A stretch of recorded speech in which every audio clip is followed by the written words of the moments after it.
Puppet Warp is one of those just really fun tools to play with in Photoshop. And Puppet Warp also has useful features. It lets you bend objects in any direction you could imagine. Now in this image, I've got a photo of a lion and I want to make it look like he's scratching his foot. So I'm going to load a selection that I've saved. Select, Load Selection. There's the lion channel, and I'll click OK. And I want to make a new layer out of this lion.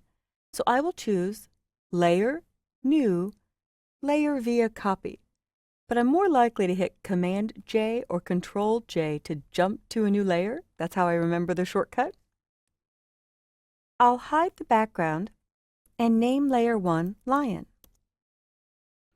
Now, in order to warp this lion's foot like he's just getting an itch, I need to remove him from the background originally, because if I move the foot, I don't want to see the original foot that was there in the background layer. So I hid the lion layer, I'm clicking back on the background layer, and I will choose Select, Load Selection again. I will use the same channel lion and click OK, and then choose Select, Modify, Expand, and I'm going to go for a bigger value. I'll try 30 pixels, real big area. And then I'll choose Edit, Fill, and leave it on the default Content Aware, and click OK. It did all right. I don't need to worry about any of the inside, but I want to make sure the original spot stays rock. So I could try Edit, Fill, leave it on Content Aware again, and see how it does. So you'll get different results here. I can deselect with Select, Deselect, and we'll see how the Puppet Warp does. So I will turn on the lion layer and make sure I click on the word lion so he's active. Now here comes the fun part. Edit, Puppet Warp. And with Puppet Warp, I'm going to keep his little head still, or actually it's probably a very large head. Wouldn't want to be face to face. I will pin this part of the leg and near his tail, and then when I add my last pin, my fourth pin, I can click and drag and move his foot so he's getting a nice scratch, or maybe even stretch it up a little bit. His body will have a little give, but that's okay as well. It would naturally give. And I could pull individual spots if I want him arcing up a little bit. So when I press Return or Enter, I'll hit Command Z on the Mac or Control Z again and again to see before and after. Undo, do, undo, redo. Very fun. So this actually has practical application as well. Sometimes if a model's arm is in the wrong position, or the hand is falling in the wrong spot where it's distracting, or doesn't give good shape to the photograph, you can isolate the arm or hand to a layer and use Puppet Warp to bend it in any direction that will give you a better image overall. Now let's finish off with using Puppet Warp for a special effect. In this photograph, I've got a boy jumping, and I want to create the illusion of motion so you get that feel like you're in flight with him.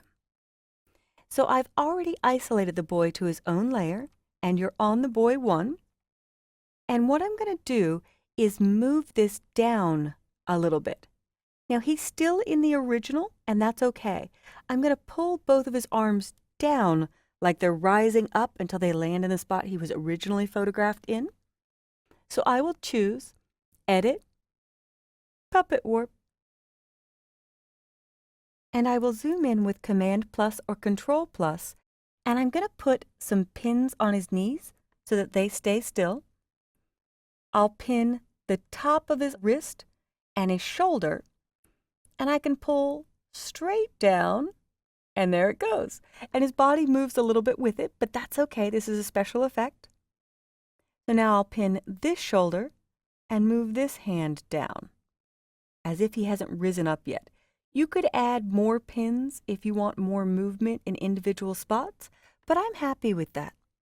So I'll press Return or Enter to commit to this. There's also a check mark you could choose. And now I want a special effect of a motion blur. So under the filter menu is blur and motion blur. And there we have it. In fact, motion blur starts out with a distance that's lower and an angle of 0. As you increase the distance, you get more motion. So you could give the feeling of left to right. But if you go for an angle of 90 or minus 90, you give the illusion of up and down motion. So there we have him in flight.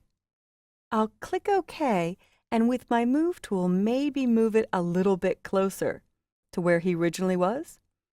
I might also want to erase away the motion below his knees, but I'm going to let it go for now. And I saved the original boy on a layer that was hidden on top. So if I zoom down, there's your finished special effect, giving you the feeling of motion along with the boy by using Puppet Warp. So take a look at what Puppet Warp can do and see how you can work it in to real-world composition or even very fun special effects.